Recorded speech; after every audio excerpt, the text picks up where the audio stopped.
Hello, everybody, and thank you for joining us. And welcome to Seafood Matters. Today's conversation is a bit different because I'm joined by two people who are both trying to improve the fishing industry, but from completely different angles. Stephen Tyson has worked across the full chain from his Holland base, from fishing to markets to building direct links between fishermen and buyers, and now through the Pot Fishing Agency. Tom Rossiter, through Catchcam technology, is focused on what's happening on board, using cameras, technology to bring more transparency and understanding to life at sea. Welcome, Stefan, and welcome back, Tom. Good to have you on board. Thanks, Jim. Good to be back. Thank you. Thank you. So, between the two of you, you've gone from the market to on-board realities. Let's start from there. You're both entrepreneurs, both connected to fishing, and both solving very different issues. What did either of you come up against that made you think something needs to be changed here?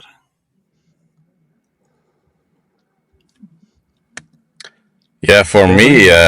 for me, I think Jim, it was like as a small child going with my father to the North Sea and fishing on shrimps or flatfish, and seeing my father going out every week, coming back, had a good catch or a bad catch, but mainly tired and wanted to be with his family the rest of the days of the year he had left. And I think when I was getting older and older and older in the fishing industry, it's like a lot is staying the same because you're having your company, you're earning your money, you're trying to get fish on board, and you're paying your wages, your crew, and I think there is not many time left for innovations. And at that certain point, I was seeing it on board that if you have a broader perspective in a helicopter view, you can look totally different. And yeah, I think I was really young already to make small improvements on the ship, or yeah, really small things on deck or in the bridge. And from that point and perspective, yeah, it was going on. Yeah. Tom? Very similar for me as well, Jim. It's a hard life. It's very very tough, and you're always looking to make it a little bit easier, and maybe shortcuts is not the right thing, but ways to kind of take some of the hard work out of it and do it better as well. And improve your catch rates, etc. So I can remember when I was probably about 10 or 11, and I'd be going to bed and falling asleep thinking about how I could make this lobster pot or do a better net design or whatever, just so we could do it better, and stop wasting a lot of our time, because that's what we were doing, and that's part of the job. So I think maybe you want to change your introduction to Stefan, and I maybe have more in common than you thought. Yeah, but your geographical positions are different, so Uh, okay. we're okay. Yeah, Stefan, you've gone from fishing to markets to innovation. Tom, you've developed technology on board vessels. How much did you time around fishermen shape your thinking? For me, it was like I've been a skipper for 10 years, I think, get my education and captain papers, and then did several ships within my family. My family has a few beam trawlers and a few, or a potter. Um, yeah, I think it was like 10, 15 years. And then I decided to go in the other business, get other papers, and find it well for fishing. Yeah, I think it's absolutely, the fishermen are your customer. That's who, we're dealing with here. And I think Stefan and I probably both are coming from the same area. Yeah, we've got businesses. We need to make money. We need to make a profit. Otherwise, those businesses don't succeed. But probably every bit as important to the pair of us is actually the industry succeeding. Where we need the industry to do well in order to I suppose get what we want to get out of this. It isn't just about the money. So listening to fishermen absolutely drives our business and continues to do. So yeah, we have to be in touch. We have to be talking and spending time on deck. That's absolutely critical. So yeah, really important, Jim. Yeah. Well, based on that, I was maybe Stefan more so. Do you see yourself as fishermen who became entrepreneurs or entrepreneurs working in fishing? Yeah, I find that a good one. I was still yesterday evening. I was still thinking about that question. I think both, Jim. I think both. I'm in my heart. I'm a fisherman always. You that doesn't change anymore wherever you are. But still, I'm that entrepreneur. What Tom said, making his business growing and help fishermen to find new ways of fishing. And I think, yeah, both. I already had it in when I was a fisherman. Of course, you are an entrepreneur, but yeah, still both ways. Yeah. There's a friend of mine in Scotland here, Stefan, and he describes it slightly different. He says, the fishing industry, he said, it's not an occupation, it's a disease. Yeah, yeah. It's really addictive. That's what I can say. Sea, water, and fishing vessels everywhere you come. Is it Holland or is it England or Scotland? Each time you're walking to the harbor, you're looking if there are any fishing vessels inside.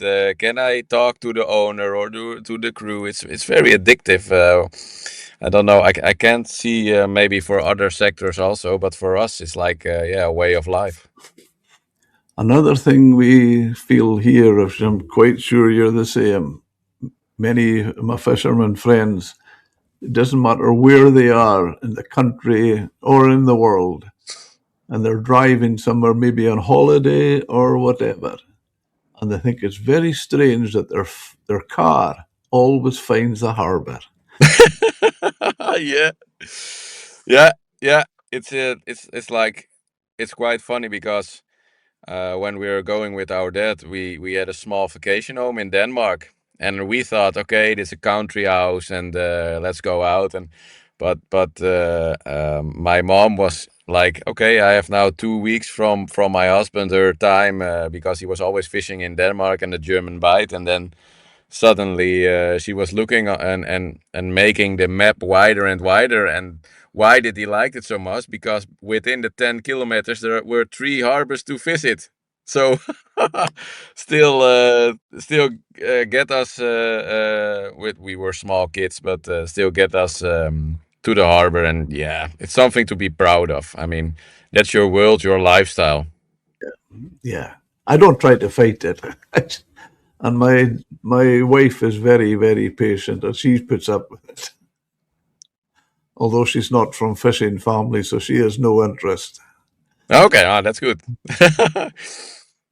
Eh, When it comes, fishing isn't always quick to embrace change. Very traditional in some ways, maybe. What resistance have you both faced, if any? Resistance. uh, Resistance is, well. Look, you're right, Jim. It is change, but it comes down to I think the person in a lot of cases. If I'm just about to sell up the boat next year and that's in my business plan, I'm not going to change because it's just going to upset the last year of my business operation. So there's generally good reasons for that. Um, but we are we do have to deal with it. And a lot of it, I find, is about how you present what you want to do, what you want to achieve. And it's you've got to come at it from the angle what's in it for them. You can't just say, "Oh, this is brilliant, you should do this." That doesn't work. So yeah, it is about change, but you've got to understand where different folk will sit on in relation to that and their circumstances, and you've also got to you've got to communicate and explain what you're doing and why you're doing it and what the benefits are to the fishermen. So yeah, challenge for sure, but it's not insurmountable. Yeah. I often think you guys have an advantage over some because I always have some fun with fishermen. I'm friendly with. Just say we're in our room, could be a pub or a wheelhouse of a boat anywhere, and they'll be telling you how stupid they are because maybe there's something on their phone or a tablet or that, and they're not just able to work it out. And I usually say to them, look, if that was going to show you how to catch fish, you would soon work it out. Is the biggest barrier cost, trust, or simply this is how we've always done it? Whew. Both, I think. It's the way of the new, the unknown. So the unknown is exciting, and a lot of people, yeah, are not used to unknown, stepping into the deep. And also trust, because it's quite funny when I'm walking on the shores of England and Scotland, and I'm telling about one of my innovations, and then they see, oh, there is that seller again. That guy wants to sell machines, and he's just coming out of a factory and needed to go for his director, score some goals, and sell us a machine. But then I get 5 minutes of their time, and we're doing a coffee, what you said, Jim, in the wheelhouse or on the deck. And then suddenly in 5 minutes, it's about fishing, family, and why the innovations are good for you. And they see, okay, this guy, why is he talking fishing so much? How is that possible? And then suddenly, when you have a little bit of more trust, the conversation can go a whole other way. And I find that always unique. But it's also like a very closed sector sometimes, and I mean closed by coming into it for outsiders. I can imagine that it's not so easy to jump in, and you need to do that little bit of extra effort. And if they see, if the people see you're doing that extra effort, like Tom with his sketch cam, or me with the machines, yeah, you're building up trust, and you can walk and drive through that harbor, and it's immediately, oh, come on deck, you want tea or coffee, or yeah, it's taking a lot of energy to get that trust. That's really yeah, that's the thing. Yeah. Tom, have you a comment? I think yeah, all of the above, Jim. To be frank, trust is really important, and as you kind of mentioned, Stefan and I have both probably we're in a good position because we've been out there. We can put on the fisherman hat, we can think like a fisherman. So that helps. That absolutely helps. But you've got to deliver as well. Your product's got to do the job. Your services have got to be up to scratch. You've got to be adding the value. So it's all of them. It definitely is all of them. But you can understand that. I certainly, well, I know a lot of fishermen, and I appreciate that. And one of the things I find helps helpful with when I'm talking to fishermen, if they'll mention something about a podcast in their series or that, I find it's beneficial for both of us to be able to know. And I can, rather than, I don't want to be seen as trying to sell something because I'm not. But I find it useful saying to a fisherman, look, listen to the episode, and it's a fisherman. You're a fisherman, and you're going to be listening to a fisherman. I think that's gets us through far better. What actually delivers value? There's a lot of talk about innovation, obviously, but what actually puts money in a fisherman's pocket? Stefan, does better market access deliver more than gear or tech improvements? I think both. I think if you combine the two things, it is strongest way to get more value out of your catch. I mean, you know where you're fishing, you're getting a lot of more insights in your fishing profile, and you know to understand the behavior of nature. And it's good that we can't control nature, we always say here over Holland, but still I think the combining of the new techniques, the innovations, and the combining of really, I mean, fishermen are really good what they are doing. Like it's when with us, it's Sunday night. You're looking at the tides, you're looking at the weather, you're looking at the forecast, and that's it. That's the weather report for the fishermen to go out or not to go out. And then you decide, okay, these were my fishing grounds, and yeah,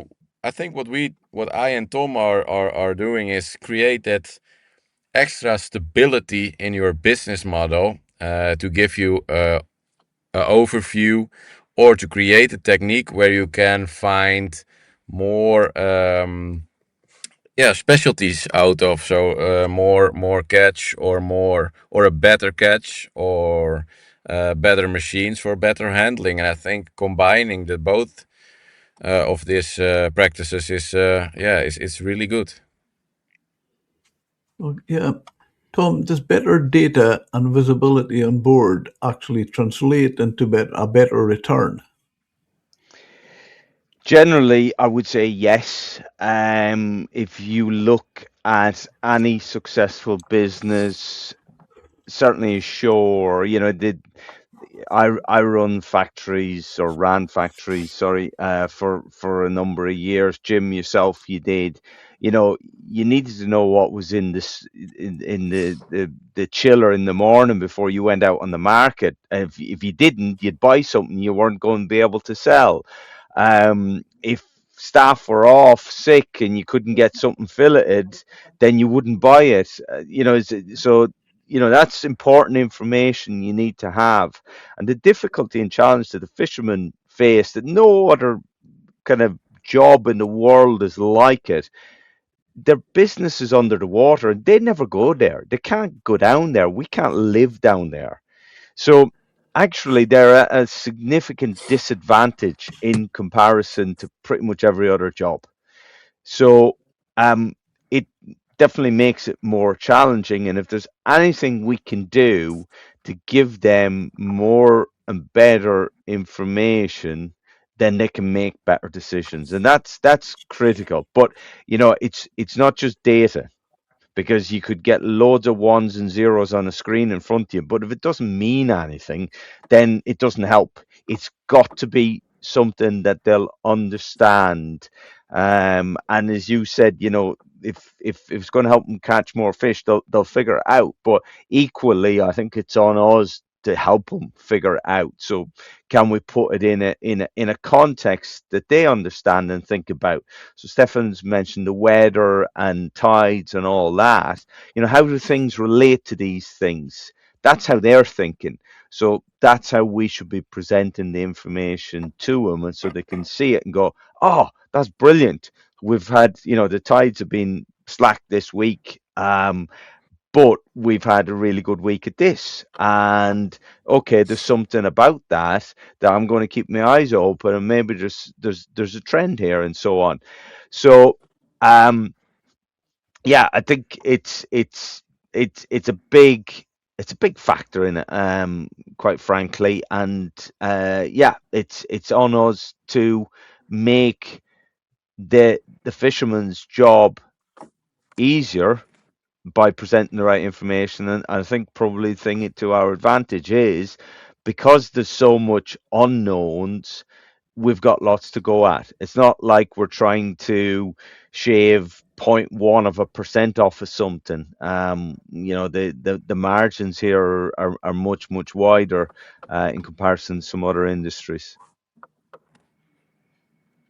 I wonder if both of you would agree.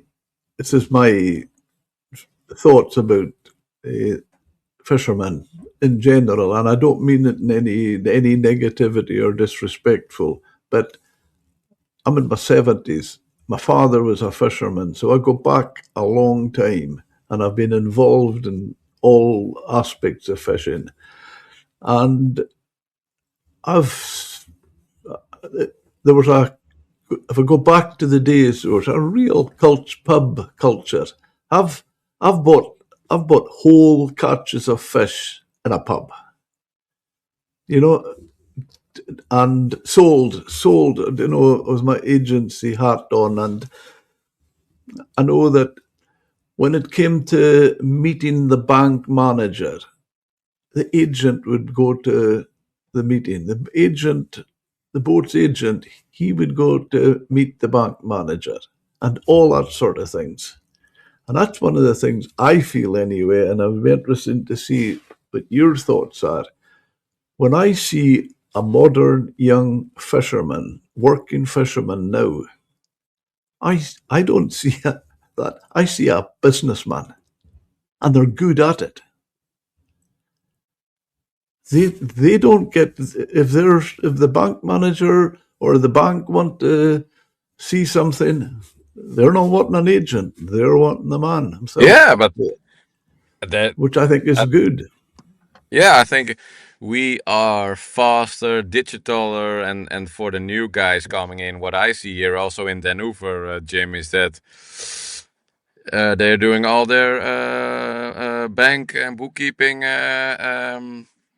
by themselves, and they're really keen on using every digital app and seeing, okay, bookkeeping app, and this is my profit, this is my diesel, this is my crew.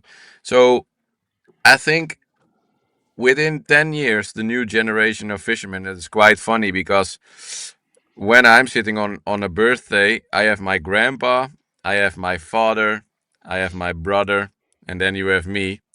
And that's quite funny to experience because if you can imagine that always our birthdays are going about fishery. How Yeah, many was the fish worth? How many were the shrimps worth? How long yeah. did you fish? Where did you fish? How was the catch? How big was the catch or less? Um, and when we are talking about what me and my brother are doing now, because my brother is taking over the family company, the beam trawlers and anything, is that indeed what you said. In the early days, you had a manager, and if what I can see now is the paperworks and anything is so incredibly hard to do because of so many administrational tasks for a fisherman is coming beside. So I'm not in Holland. I say you're not a fisherman anymore. You are a maritime entrepreneur. We call it now here in Holland. The schools are not called fishery schools anymore. No, we call them in Holland maritime academics Hmm. because you are not a fisherman anymore. You are way more than that. If I see also on the education, it's it's it's totally different than an old school fisherman. Yeah. Jim, if I can come in on that, I think that's a fantastic point Stefan makes there, and you know, we're very inclined to put ourselves down, and I've like you, I know a lot of fishermen here in the UK, and they'll they'll laugh about it or whatever else, but there's a lack of confidence. They might still be doing it, don't get me wrong, but they just don't see themselves as being as good as the next guy that's run the plumbing business or has got a chippy or whatever the case may be. but the reality is they're probably doing better because they've got more challenges. And I love the fact that this maritime entrepreneur. It's right. You're out on the boat. It's entrepreneur, but it's more than that. You're out on the boat and something goes wrong. You have to fix it. There isn't. You can't phone the plumber because he's not going to come to you. It's you or the guys on the boat with the tools you have, or something you can make, or jury rig, or whatever else. That's a phenomenal skill on top of everything else, and it's that ability to face down those types of problems. So you know, I totally agree with Stefan that we've got to big this up, and the University of Life needs to start to be giving out some of these certificates to the fishermen, and let's just stop and not give them degrees. They should all get masters and PhDs because that is the level they're at in their world and what they're doing. And we need to see some recognition for that. Yeah, totally. And I think that's a better way of putting it. The academic, rather than what I refer to them as businessmen, which they are as well. Maybe they're both, because I think with legislation in fishing now, they have to be a lawyer as well. Yeah. Yeah. Tom, with CatchCam technology, you're bringing cameras and data on board. What does that give fishermen that they didn't have before?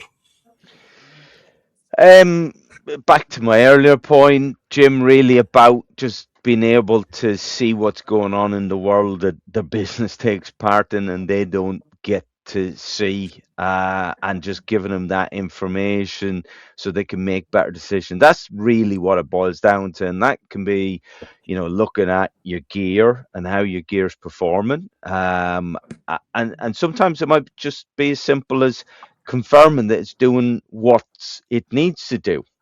So you understand, you don't have to worry about that. It's something else that's the problem. Like, the fish aren't on the ground. Okay, well, it's not my gear, it's weather, it's the environmental conditions, it's maybe somebody's been on the ground before me and cleared it out. It's these other things. So it can be very useful to affirm what's happening, and it can also be very useful to understand how things kind of work down there, because the number of fishermen, and just the other week, and he's a good friend of the show, David Stevens. I was out with David, and I would count David as one of the top fishermen in this country. He knows fishing. He's incredibly knowledgeable guy, very, very successful himself, and Alex, his brother. But when we got up the video, and David was like, I didn't think it'd be like that. It was, here's one of our top fishermen, and he had something in his head that didn't correspond to what the reality was. And over the course of the week, he learned a lot. He learned a hell of a lot, and was very happy with what he saw and what he learned. He got a lot from it. So that's really what we're trying to do, is to help guys to understand what's happening down there, and to respond to that, and fish better. Yeah, that's really the kind of bottom line of what we're trying to achieve. Good, great. Stefan, you've seen more traditional and market-led innovation. Do you see tech like this as essential or optional? It's becoming. It was optional, and it's becoming essential. And I mean with that is that in the early days, I think, I mean, your ship, if I look at Holland, we're designing new ships, and we're not, yeah, how do you say this? We need to implement this also. For us, it's really important. I mean, of course, Holland always wants to walk in front of the class, but still, I think this is essential. Yeah. Okay, that's good. Yeah, it's come from one to the other. Are we in danger, maybe a risk of overcomplicating a very practical industry? No, what I think is that in the early days when I see my grandpa fishing and doing everything with his hands, so taking the nets on board with his hands and doing the shrimp machines and getting the shrimps out, the shrimp cooker and anything, or flatfish gutting. I think that every time has his innovation and every time has his experience. And I see the young guys now, they like the tech. And if you look at schools, you're not getting any pencil anymore with handwriting. You're getting an iPad. So the next generation on board will be the tech generation. So what I find is that if the sector is staying old like this, and I mean old like in practical ways, we don't have to forget where we're coming from, but it's very important to improve, because I see people walking away because young guys finding the sector too traditional, too old, and yeah, that's it's not going together anymore. When you have an old vessel and you're growing up in a digital world, you not have to have the most luxury vessel, but you need to combine the two things in one world again, and that will be a slight transformation in the upcoming 10 years. But yeah, I tell you one quite funny small story, Jim. We were sitting 2 months ago. We were sitting into the galley, and my dad was there, my brother was there, and I was there, and we had a new crew member who was coming to meet us, and we were laying at the shipyard, and we did some new nets. We were loading some new nets, and we were on the coffee. I was with my brother looking at the ship. They were painting it. Um, and then suddenly that guy came up, and he looked at the roof. And me, my brother, and I were just looking at that guy. Why is he so much looking at the roof? And the first thing when he came in and he was sitting down and he was getting a coffee, he said, "Yeah, I'm very glad you guys had satellite Wi-Fi, so I I, can I, Snapchat, WhatsApp, Facebook, YouTube, TikTok." So my dad was like, "Nah, he can't say anything anymore." So my brother and I were looking at my dad, and we were saying, "Peter, maybe it's good that you're going out of the Yeah. galley and just go to mom. We will Yeah. handle Yeah. this." Yeah. But that's the first Yeah. thing.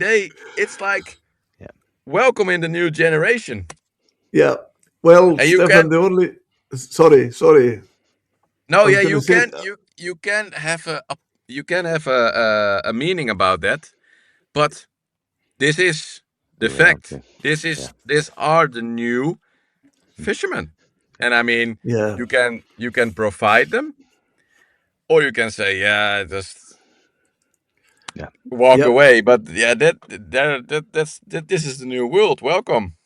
The only difference I would say to you, Stefan, what I found from the fishermen I've spoken to over the years, maybe a little bit time ago now, but that exact same situation, but it wasn't so much TikTok and WhatsApp and that they were wanting. They would be basically, as you said, they would be in the wheelhouse, they'd be chatting away, but let's face it, they were in an interview. And any questions about the job? And they say, yes. Have you got Sky Television? Yeah. Yeah, yeah. And they're doing their work very well. I mean, that guy, he's Yeah, working absolutely. 24/7, and he's gutting and he's icing and he's a very good deck member. But he need the other things, the technology, Yeah. to fulfill his whole week. And Mhm. that's yeah. Yeah. Tom, transparency and trust. Your technology increases visibility. Who is the real, who is that really for? Fishermen, regulators, or buyers? It's for everybody, Jim. But the key customer is a fisherman, and he or she has got to get the first bite of the cherry, the most value from it. But it can be used in terms of compliance, and we've just had REM now rolled out to all our pelagic vessels in the UK.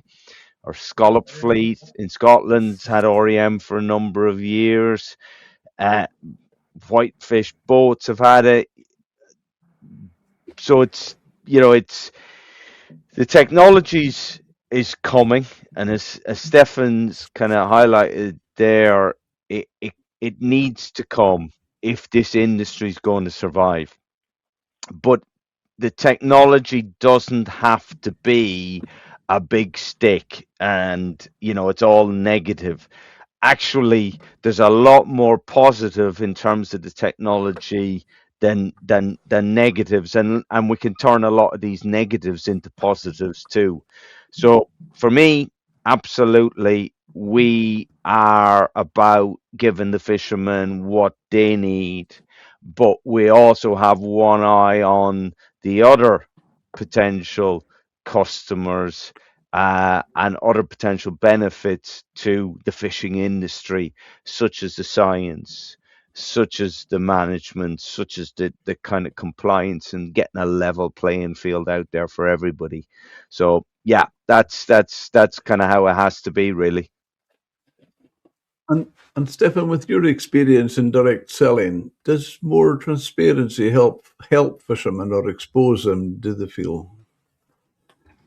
Um, no, I think more transparency about the supply chain. I think it's where if you put your fish on the auction and that's it, then you're not knowing where it's landed or where it's going. And but is it? Sometimes you need to ask yourself: is that the role for a fisherman? Is it nice to know, or is it? Do you need? Do you need? Does a fisherman needs to know where his catch going, or is he happy that he got his money and um, that he's done for the weekend and go to his wife and children or family? But at the other end, the buyers, the customers, what I've seen the last 5 years in Holland, aren't people asking anymore about how expensive or how much does my fish cost at the restaurant. The only question about the new generation is where is it fished and how is it handled with care. Yeah. So at the other end, it's coming back to the fishermen. So maybe it's good for the fishermen that they know what what experience has what travel has my fish or my catch made, and that's really important for them to know at this moment, because at the end they are influencing the buyer at the table, because animal welfare is a train coming up. People want to know, did you talk to the fish? Has it had a good day? Did it swim well? How was the water temperature? I mean, for instance, I'm joking, but I think for now, transparency for the fishermen will be in these times of a new world is very important to show that. Yeah, I think the days of I agree with you, Stefan, because transparency that would have been taboo for generation, like my father's generation. They just, it wasn't that they were worried from a market point of view, but anything they would see that was transparency, they would see it as showing another fisherman what they're catching. Yeah, That's yeah, what they were, but yeah, yeah. That's you but want to you want. it's all quotas and things now, so there's it's not the same. Jim, just on that point as well, though, I'd kind of also say at this point, I lived through that, and the radio was famous for telling lies. Whether it was a VHF or a CB or whatever you had, but you just everybody told lies. And there was yarns and crack and everything else on it, and it was part of the game. But actually now the for me, the fear is it's gone. It's got to be about the opportunity, and we've got a fantastic product. We've got a fantastic resource. There is, I won't say everything's rosy, but compared to a lot of other food industries or other industries in general, fishing is more positive than it's negative. Unfortunately, we don't see that and hear that in the public domain, because there's folk out there just looking for, you know, somebody to deflect away from some other stuff, and fishing's easy to hit. So unless we come out and are transparent, then guess what? We're going to be the whipping boys. But actually, we don't deserve that, and we deserve a lot better. And we should be very, very proud of what we've got and what we do in this industry, and it's better than most. So yeah, let's be half full rather than half empty. What's interesting here, I feel, you're both trying to improve the industry, but both of you are completely different angles. The question is, do those worlds meet in the middle, or are they still miles apart? Meets in the middle for me. Yeah, and probably they're not miles apart. There's a lot more in common than you might think. Here, Jim, and you know, like Stefan and I are now we're looking at a project where we bring our technologies together, and one complements the other, helps the other, and we're you know we're doubling up on the value to the fishermen. So yeah, it if you get the right people, and you know Stefan fits into that bracket for me anyhow, where you've got an open mind, you're trustworthy, uh, you're going to do what you say you're going to do, then you know there's loads of opportunities. And between our companies and similar companies, there are lots of opportunities. We're only small operators in the grand scheme of things. You know, Stefan's probably got more people on his payroll than I have, but the the reality is we're very small businesses, and we want to change the world. And you might say we're a little bit naive in that, but I think we both probably believe we can in a small way, but we can't do it on our own. So that we have to come together, and we have to bring the kind of power of the collaboration together to try and achieve what we want to achieve. So yeah, Yep. it's really important. That, that's really fantastic, and I always feel that two people together will do far more than two people working Yeah, separate. yeah. Yeah, absolutely. Yeah. With claw binding and welfare pressure, both of you are working in areas where outside pressure is starting to shape the industry.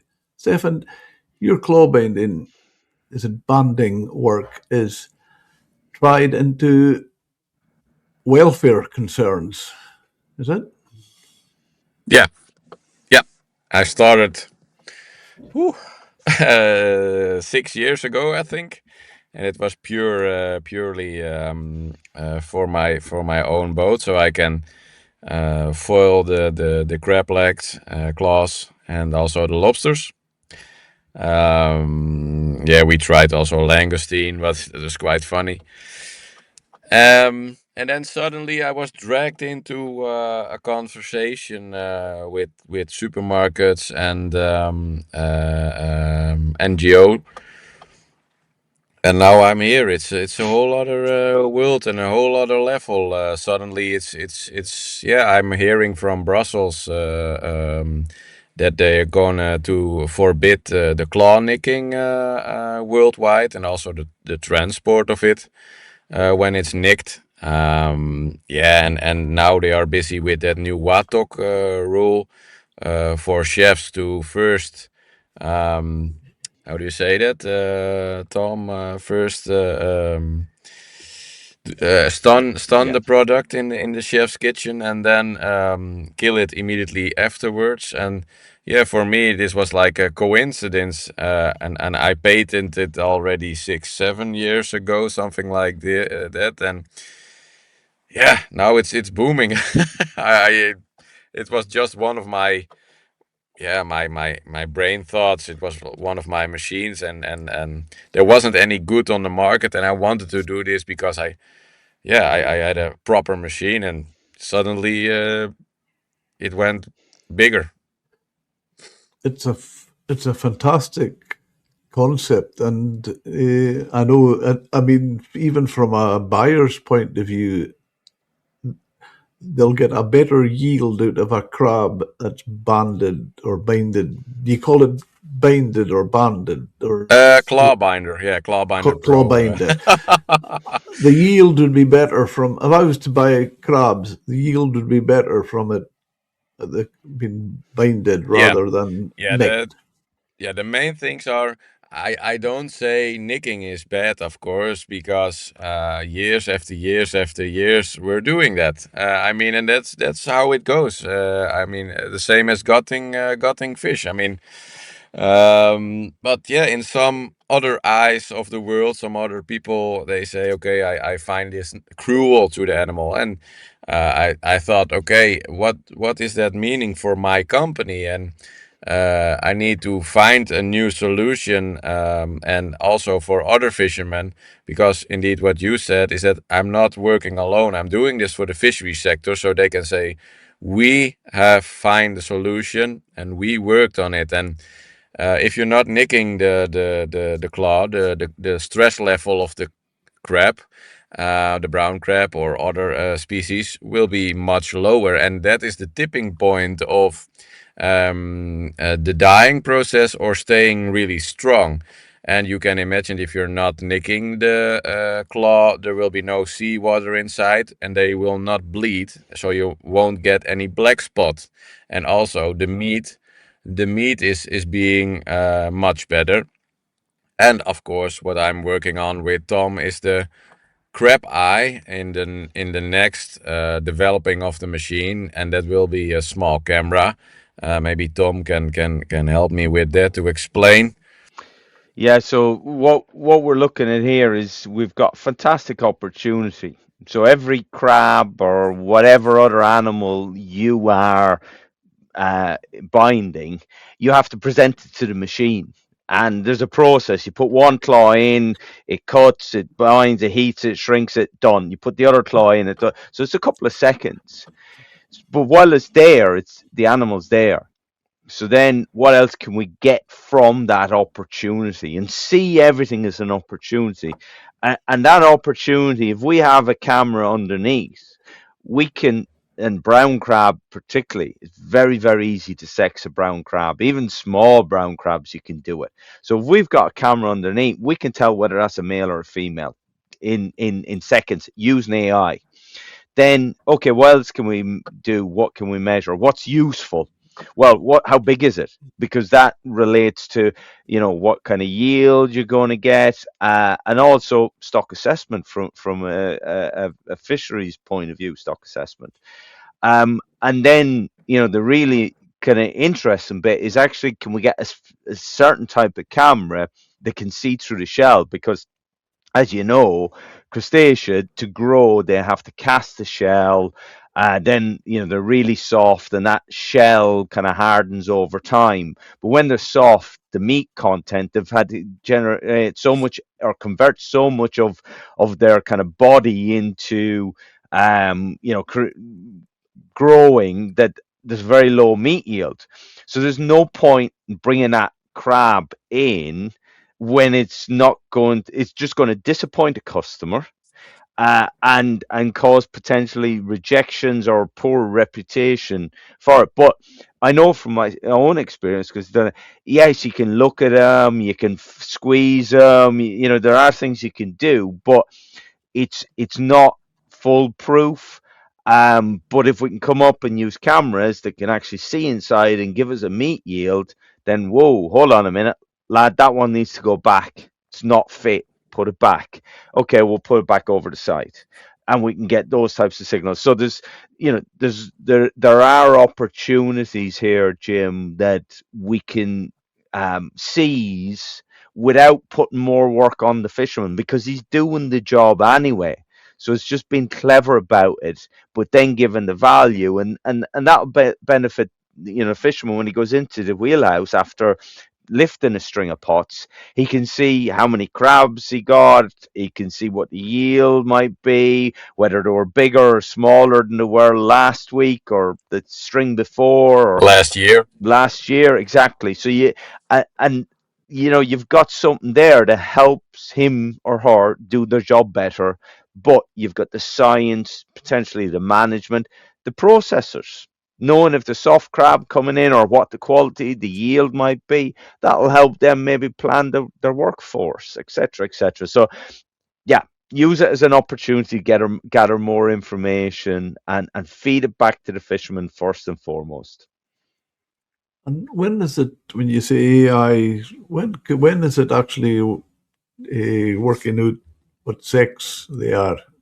I know personally, and I'm only one of many thousand millions, maybe.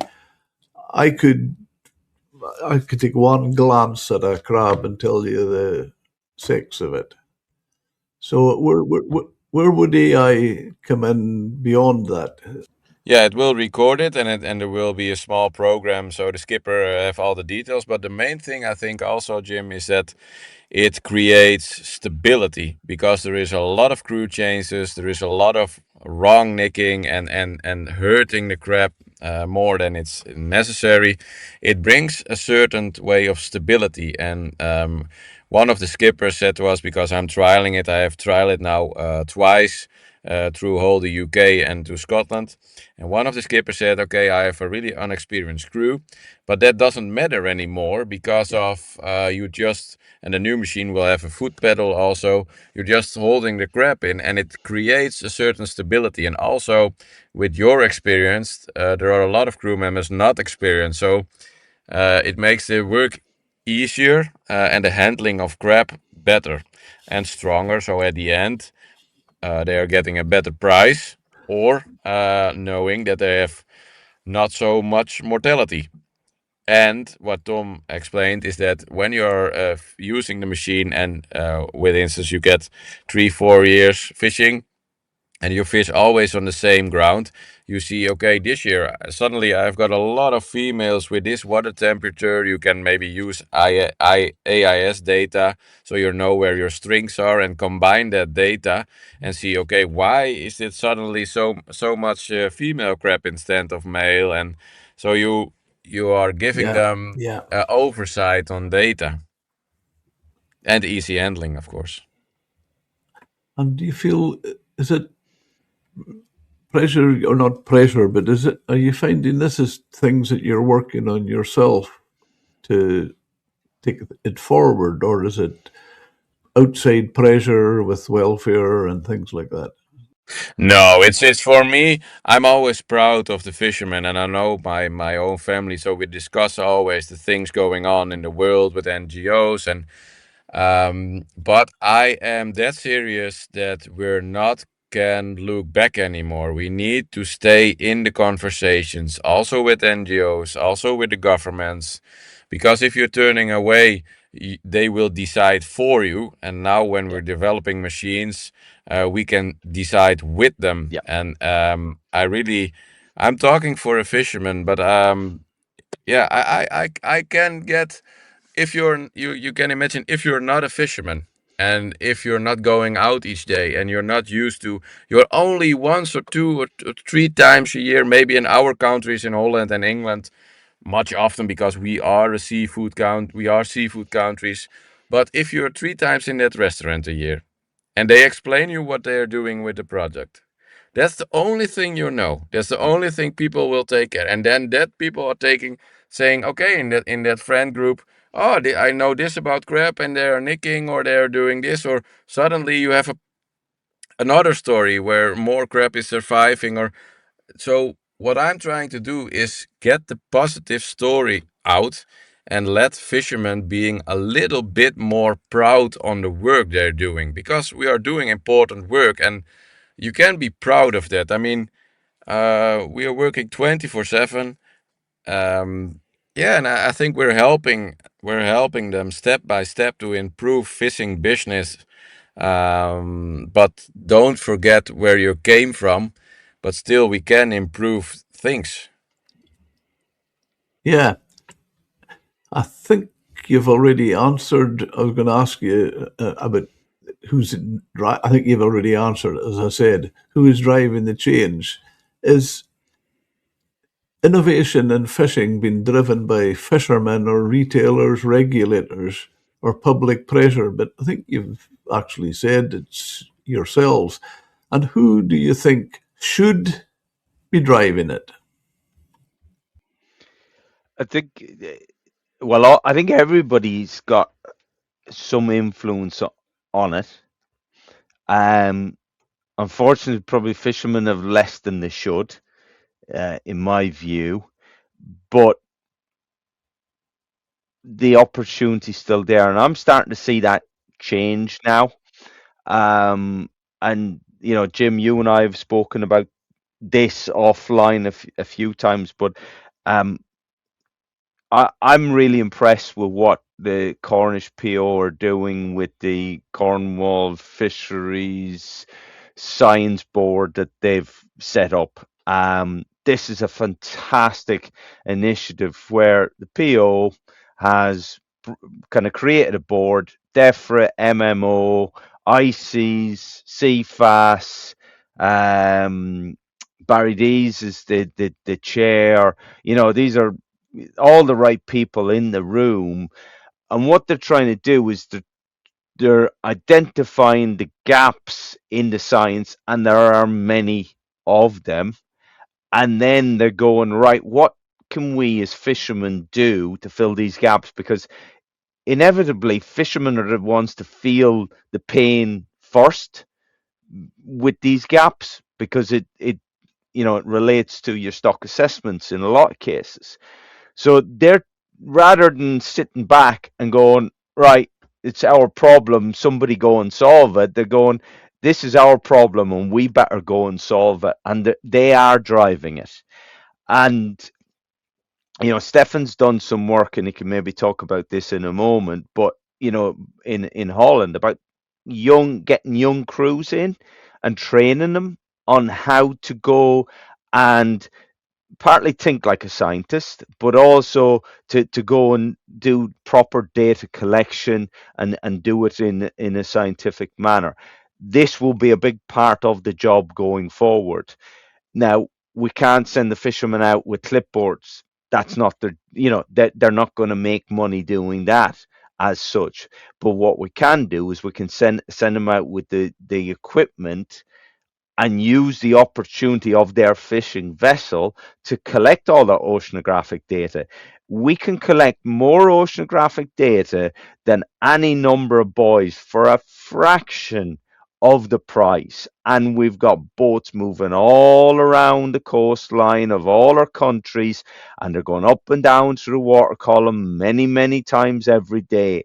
There is the data that our society is needing in so many ways, and that's just one aspect. Stock assessment, another. What's on the seabed? We don't know. A lot of our information on the seabed it might go back to 1869, when a sailor in the British Navy got a lead, stuck some grease on the bottom of it, dropped it over the side, and that's the definition of the data we have. So we've got this fantastic platform. We need to skill and to equip these guys to go out and drive this process. And that's where Stefan and our company, CatchCam, come in, and we can help them with that. And we will work with them. It's not like it's going to be done in a lab or whatever. It's out on the boats. It's find the best way of doing this. But that's the future, Jim. And what I'm really pleased to see is the fishing industry is driving, and it's not just in Cornwall. Cornwall have got their act together, But I'm hearing this in the Clyde. I'm hearing this up in the Northeast. Look at the work Shetland have been doing through University Highlands and Islands and their regulating orders and everything else. They've done their own science. They've got their own vessel. They've got their own scientists.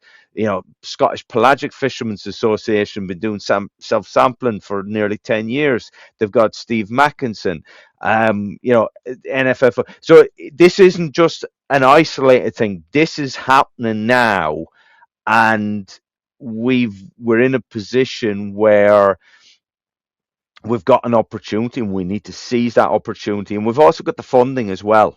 And that funding, it needs to be spent sensibly to equip the fishing industry for the future, and not just buy something shiny and fancy or waste it in certain areas. It needs to be about kitting our industry out. Sorry, I'll get off my soapbox.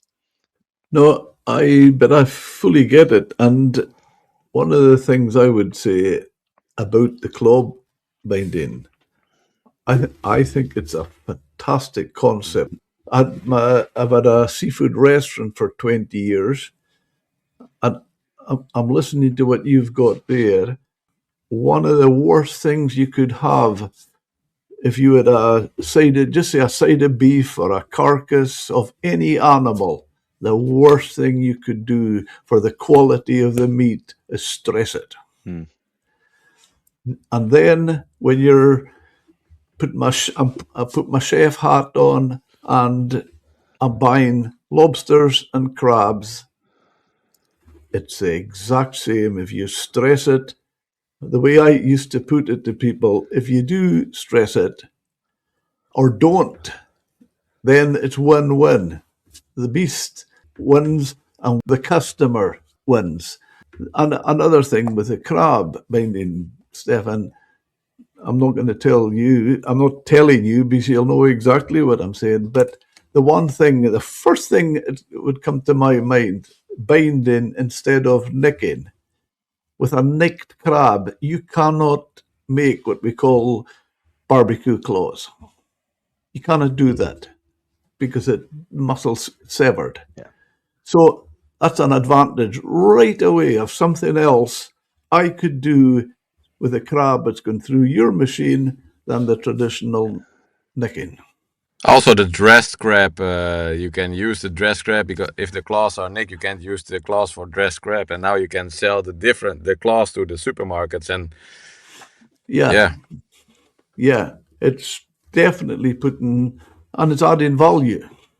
yeah, and still also when of course we are knowing the worries about first using PVC, but we are going to now with the next project with the Shellfish Association of Great Britain. We are doing a new project, and we will look at sleeves from seaweed or sleeves from empty crab bodies. So then it will be amazingly because yeah, because then you can use the empty crab bodies to make plastic. There were two Americans that they have tried to make plastics already from it, and I wanted to do the shrink part in it, and then you can, because on the label you can print your logo and a QR code, so you can see where every crab is landed, or a website or a number, and of course that's all bling bling and looking extra, but I can imagine that fishermen say, yeah,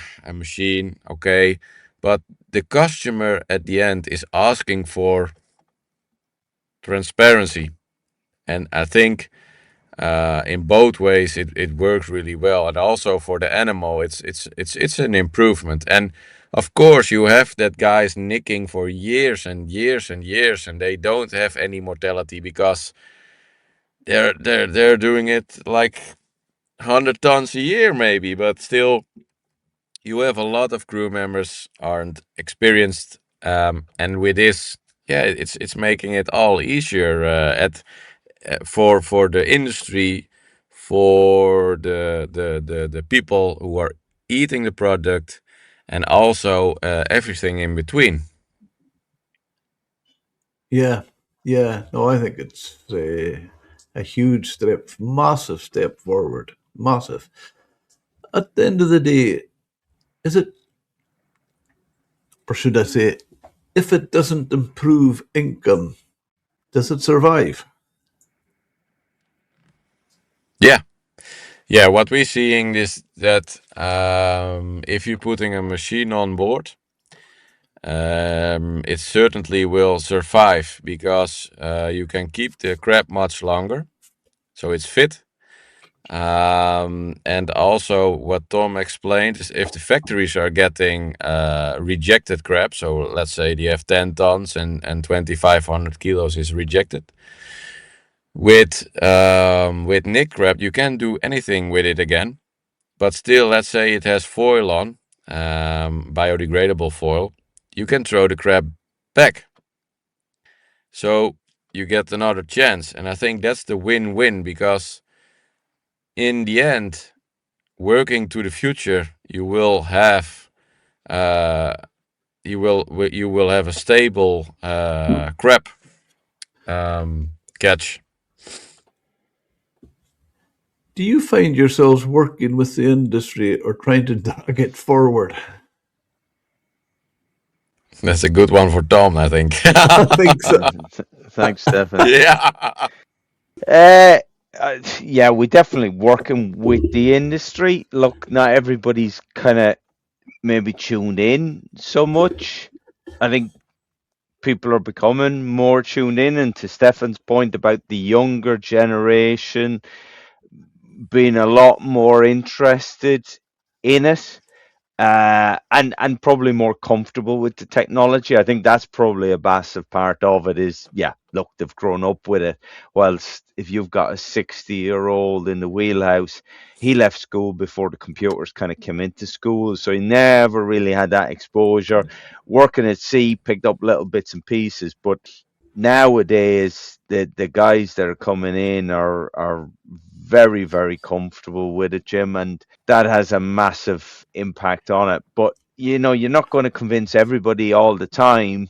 It takes time, and different people are looking for different levels of, you know, I suppose convincing, as well as their circumstances. I touched on before. You know, if you're going to sell your boat next year, you're not going to be making big investments this year. You're just going to keep it ticking over till you've done your time, and you're coming out. So you've got to understand that side of things, as well. And as such, it's the younger guys is where we've really got to be trying to have the influence, and that's where the future is. And yeah, work with them, get those guys bought in, and you'll get somewhere with it. And I'm sure Stefan will back that up from his experience too. Have you had to compromise your original ideas to make them workable? I'm compromising each day. I think with all that kinds of new day. It's quite funny because yeah, we're doing quite some innovation like new fishing methods, a sole creel to catch Dover sole, or we are rebuilding a tulip robot for oyster table robots, a self-driving robot who can shake oyster bags, clean them, and turn them around. And each day when I am standing up, and Tom will recognize it, I am in my head. I have 1,000 ideas, and at the end of the day, I just I just turn around one screw and that's it. Yeah, yeah, because it's so busy, and we have what Tom said is you have to lead a company, and there's a lot of asking for innovation, but also for practical innovation. And practical innovation is something different than a company who says, this is the innovation, guys, pay for it, and I will put it on the market, bye bye, no maintenance, because this is something where you're putting your heart in this, and you are proud to make this for the industry. And I think that's the big difference. When I wake up each day, I'm proud to just, yeah, do talk with my team, or make something on paper, or on the back of an paper. And sometimes it's yeah, sorry for my language, but it's shit. And it doesn't work as you hoped. I mean, then you had a yeah. fantastic plan, and I was like, yeah, guys, come on. And they were looking at me, and Jesus, oh no, there you have him again.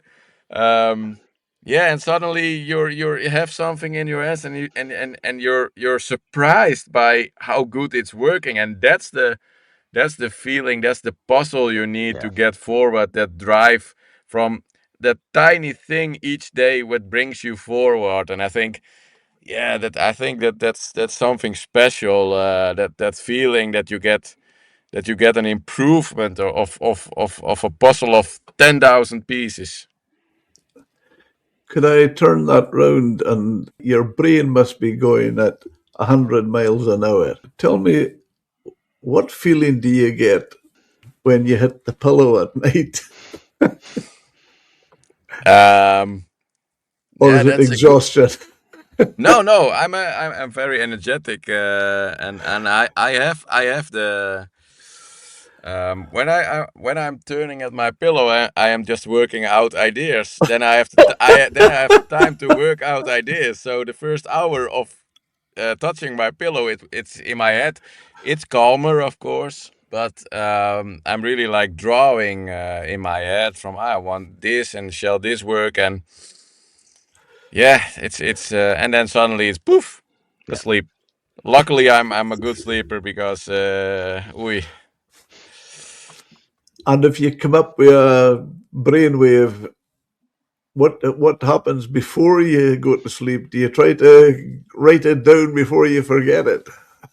Yeah. When I have a brainwave, it was quite funny because I was laying into the bed and there were some friends over, and we had a seafood dinner together, and suddenly I was walking to the bathroom. I remembered there having a pencil and a piece of paper everywhere in the house, and they were like, "What the hell is he going to do in the middle of the night?" And I was like, "Are you going to brush your teeth?" No, no, no. I said, "I have a fantastic idea. I mean, I have this bolt on that bolt, and then we're fixed and we're done it." And they were like, "Jesus Christ, guy, come on. I mean, take a Brilliant. break." Like, and I was like, but that's the point where I got so much energy, and then it's like working.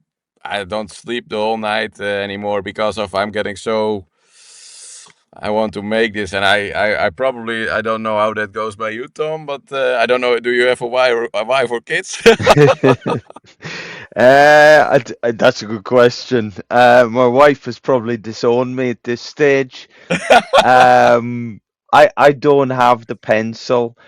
What I tend to do when I go to bed is I'll lay there and I'll plan tomorrow morning and what I'm going to do, like what's on my to-do list, and that could be, booking the lads, the kids into the dentist, or something mundane as that. But I seem to, I'll wake up then, and the notes in my head, and I can execute it. But I think, and my wife does give out to me for this. Like since I've had my own business, um, I've I've always been an early riser, but I get up earlier again because what I find with my day, and yours will be the same, Stefan, is as soon as everybody kind of comes into work, then you don't get any time to do your little bits of jobs. And I don't want to be a people manager. I've done that, and I didn't find it that much fun, if I'm being honest. I far prefer to do stuff and see something tangible. So to get the tangible stuff, I need to start early before anybody gets in the way. And I mean that in the nicest possible way. But it's getting that quiet time. And that's something I've done. And I don't begrudge it. It's not like, oh Jesus, poor me, I'm doing. No, it's like I've got that opportunity to get this thing done. That job's done. I can forget about, well, not forget about, but I can close that particular chapter or door or whatever. And that's important for me, to, from a psychological point of view, because if there's too much stuff in your head, Jim, and look, you've run your own business and businesses, so don't come on here pretending you don't know what we're talking about. You've been there, you've done that. And if you've got too much going on, you can't focus, or I certainly can't. There's got to be some sort of a managed and an organized structure to it, where I can close things off and I can move on to the next thing rather than there's 20 things all needing my attention at once. You just can't, nobody can operate like that. So yeah, or a bit of organization as I go to bed. I find I agree with you, Tom. And yes, I've been there, and actually find it refreshing to hear that. And I would say, Stefan, you're the epitome of a description my grandmother used to always drum into us. She would say, "If you want anything done, ask a busy man, because the guy that is not busy would never find the time to do it." Well, yeah, that's wonderful. Yeah, that's a good one. Yeah. Yeah, oh, the old ones are the best when it comes to that. What does a successful modern fishing operation going to look like in 10 years? More tech, more direct selling, less boats, or different skills? Oh, that's a good one. Sharp question. Um, I think there will be less boats because we are getting way more efficient. And we see that in Holland now with the big buyouts, um, like in the years 70, 80s, smaller boats, smaller fishing grounds, daily fishing.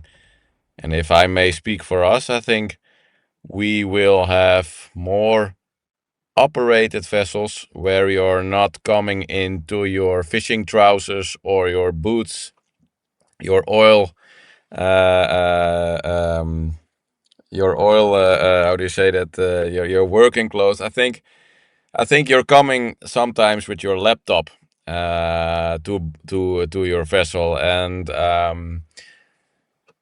it will be more automatically innovated than now, but still, it is fishing. So, like a self-driving car, there is a human in control. But I think that over time, fishery schools will have a whole other education, more techniques, and more based on science and data where you will start fishing, what will be better fishing grounds, easily to find and to scope bigger catches or smaller catches or reliable catches, combined with an economic model of fish prices, fuel prices, and all sorts of that. And I think that when you were like stepping on board, when you're walking through when you're walking through the harbor, and I was walking over the dike with my handbag and some new trousers and anything. I think that will change. You will step on board, and the system will say, Stefan, this week, this area will be the best area to fish. The steaming, at the other hand, will be done by yourself, and the crew, of course, will be there, but not necessarily gutting the fish or icing the fish or get the lobsters or the crabs out of the pots, but will be more a process guided fisherman instead of doing all the work by himself. So maybe lighter handwork and more in control of certain machines. And that will be the new future, I think. That's interesting to hear that. Would you add anything to that, Tom? Or I would agree with that in general. I still think we will have our artisanal fisheries where you've got small boats that are going out with hook and line with a few pots or traps with some nets that they're single operators. Yeah, they'll have more tech on board, but it'll still be it's the one man type thing. But the larger boats, yeah, absolutely. The what we'll see is you won't have guys gutting and doing that manual labor. It'll become skilled labor, and they'll be running and in charge of maintaining machines. So if a machine breaks down, they need to be able to fix it. If part, a board goes on a machine, they can swap it out. They've got spare boards. They know how to do that. It might involve some soldering, that type of skilled work. But the heavy lumping, the kind of heavy work that, knackered men in their 40s, let alone 50s or 60s, that I think is going, and will get better at using machines in the right way. But I do also think that a big part of fishing is being there and doing it. And I don't think it'll become completely, we won't become completely removed from that. If there's a lobster coming up, I want to take the lobster out of the trap, because that means I caught it, type thing. And I wouldn't want the machine to kind of almost do that for me. And so I think there'll be, yeah, it'll still be a bit tactile, but a guy in his 60s will have a boat and a business that will fit around him. You don't have to retire, younger, but yet we'll be able to attract really intelligent and skillful young people into our industry. And will, if you look at the jobs that AI is going to take away, fishing is not one of them. It's accountants and lawyers and marketing people and sales people and that type of stuff. But you're still going to need the guy that's steering the boat, taking it to where it needs to be. If there's a frap, or there's been a storm or whatever else, a robot's not going to solve that problem. You need a man that's going to have to come out, pull the thing asunder, unhook things, replace baits, do all that. So we're still going to have fishermen, but I'd hope that their job is made easier by technology, which will allow them to have more time at home with their family, to have more kind of energy to do other things, and be able to spend it on kind of selling their products. And by that I mean actually championing their products and being the face of, this is my fish, I caught this here, and I'm happy to talk about it. I'm happy to share that experience with you. That's going to be a lot more, I think, of what we're seeing in the future. Yeah, I can give you one funny example, Jim. There a skipper who I really, he's a friend of mine. He lives in Bridlington, and he asked me, Stefan, by all these innovations, he said, I have one simple question. I'm fishing with my pots. We're hauling 50 or 100 on a string. It's always heavy lifting when you're getting the crab out and it's landing on the table, doing new bait, and then you need to get it to the shooting place again.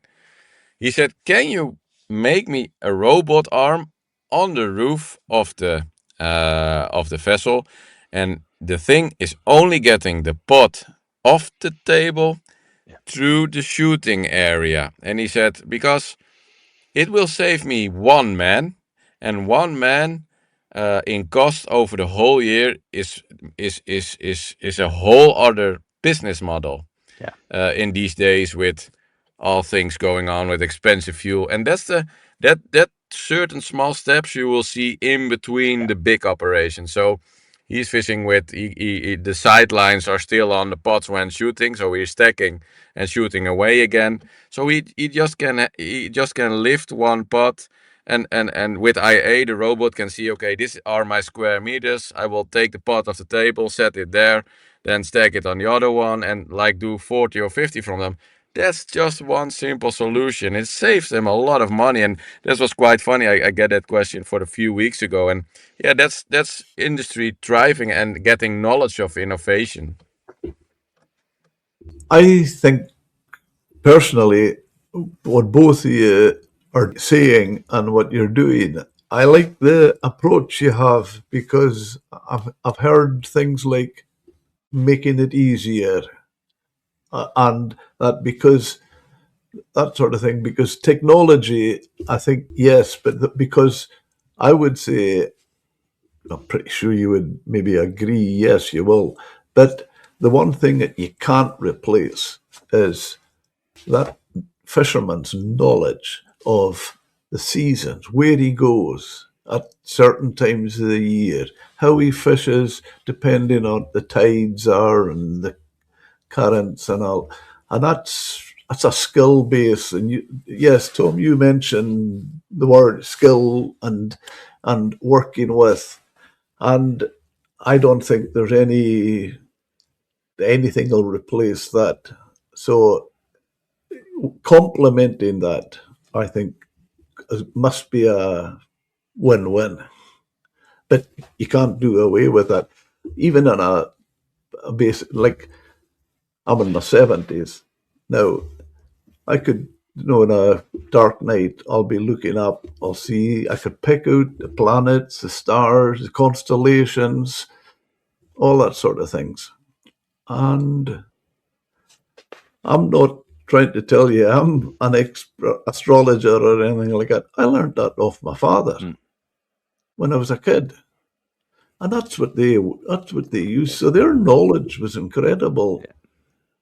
How the from navigation and for all sort of things. So I think that's invaluable. What has been the hardest lesson each of you have learned building something in this industry, and what still keeps pushing you forward? Um, that's the hardest lesson. Uh, uh, I'd say probably one of the most important and difficult lessons I learned a long time ago. And this is back when I worked in McRae's up in the Brock. Um, but it was a really valuable lesson. Was if you make a mistake, you get something wrong, you've got to own it, and you've got to face it up. There's no point in hiding. There's no point in anything else. You put your hand up. You say, sorry, I made a mistake. I'm going to learn from this, and I'm going to make sure it doesn't happen again. And do you know what? That's just for humans. That's a bloody hard thing to say. But it was, it's been proven to be successful. And back, this is 20 something years ago, but back then it was the example that was given to me on this particular occasion, which cost the business, I don't know, maybe 30,000-40,000 pounds for the mistake that was in it, which was a lot of money. But there was an example where a company made a 30 million pound mistake, but by going out and owning it, they maintained the trust of their customer. And instead of going, right, you guys on your bike, we're not having anything else to do with you because you've messed up, it was, okay, you've really owned this. We respect that, and we back you to not do it again. And that was a really, really valuable but tough thing to do at the time. Yeah, so that's the best example I can think of, Jim. Good. Yeah. Stefan, going back to the point we talked about earlier, and this is a bold statement I'm going to make. It'd be interesting if you would agree with me. When we just talk about the welfare issue with the claw binding, if from my experience, and it's been over a number of years, I have to say, I would say if there are any NGOs or any bodies concerned about the welfare with shellfish, I would say before you look at what's happening on the deck of a boat, go into a commercial kitchen. Yeah, get the practice out of somebody with experience and daily life, and that's I think that is one of the most important views, Jim. I mean, even we still, Tom and I are doing it. We are using practical innovations, and also from governments and NGOs get a glimpse of the kitchen with people who are working daily in the business, from wholesalers to fishermen. I think that's the honest story you are getting on your plate, and nothing else. Yeah, absolutely. A stress free animal and taken care of. I've actually dismissed a member of my staff for cruelty, dismissed him. The way he handled lobsters in our fridge when I saw it. So no, we're not accepting that. Some chefs are more about ego than welfare. Yeah, yeah. It's we are still human, Jim. Yeah, absolutely. Have you, any other of you, have you both got social media presence, and how can our listeners follow you online? Oh, Stefan's your man for that. That's his. He's younger than me. You see, he knows where to go and how to do it. Stefan's all over the place, Jim. Don't Ah, worry about it, Tom. You're both a lot younger than me. maybe when we count the age together. Yeah, we have LinkedIn. There's a new website is coming on because all of the busy business and the traveling around. They are now building a website, and um, yeah, you can find us on LinkedIn. That's the most easiest way, I think. LinkedIn and social media. I have TikTok because a lot of young fishermen are sitting on TikTok. So I always get messages when I'm driving around in England or Scotland or wherever.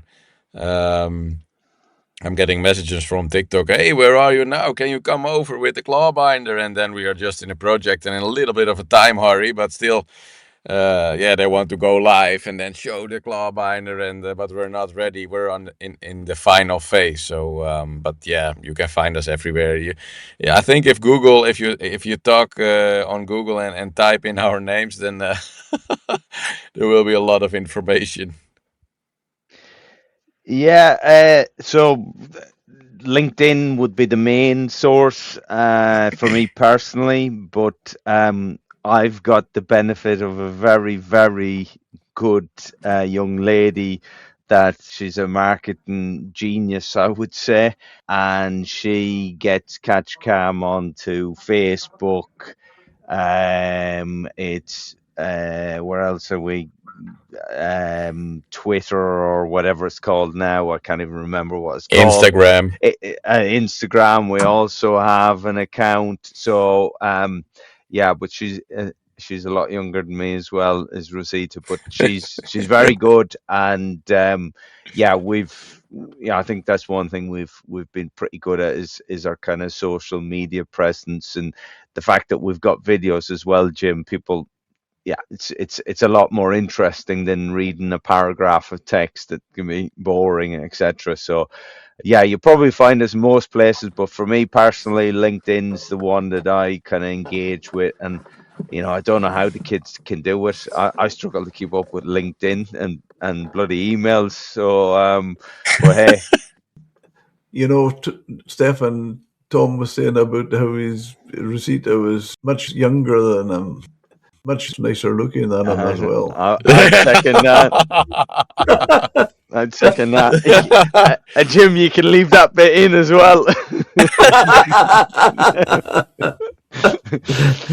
Well, listening to you, Stefan, we've had so many fantastic experiences in Holland. I love even when you mentioned in some correspondence that you had been eel fishing in the IJsselmeer. And Yeah, I can remember we used to get the smoked eel. Was it with broodjes and that? yeah. It's just fantastic. The eating open sandwiches. Yeah, smoked eel on a toast. It's wonderful. Yeah, yeah. No, it's making me feel we've got to get back to Holland. So maybe sometimes in the near Fishery future. days, the fishery days in Den Oever are fantastic. 5 days of fishery days, old engines, a tour with the boats on the Wadden Sea. it's the fishery days of Vancouver. It's really big. Everything with fisheries you can imagine is in that 5 days. Fireworks. It's so big. It's 29th of August. Somewhere around there. Okay. The only thing I'll not at my age now be able to do is stand when I'm in Amsterdam and stand in the windows and look at the girls in the windows. I wouldn't put past you, Jim. I wouldn't put past you. You might just find the energy. Yeah. As the saying goes, Tom, I wouldn't put it near you. I wouldn't want it either. Well, thank you very much, guys. We'll Yeah. fold it up at that. But thank you and good luck, because I think it's a wonderful concept. It's it's great, it's terrific, and it's real progress. So good luck with both of you. Yeah. Thanks, Jim. Aye. All the best, Jim. Right, we'll be talking, Daniel and Stefan. Good to see you. If you need anything off us this week, just drop us a line. I know you've got a couple other calls, but if you need anything in particular off us, just let me know, and yeah, I'll get back to you, mate.